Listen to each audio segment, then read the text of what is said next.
I'll be honest, napaiyak pa ako. Talagang paurong na ako eh. Pero may mga kumusap sa akin, siyempre, ito na yung chance.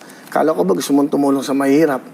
So, for you, ano talaga yung main motivation? Kahirapan. Kasi 21 years na ako nagde-daily show eh. Ilang presidente na dumaan, ilang senador na dumaan, ilang congressman at congresswoman na dumaan, na bago ba ang buhay na mahirap? Bigyan ka ng chance, anong bilang gusto mong gawin? Gusto ko yung sa senior citizen bill, no?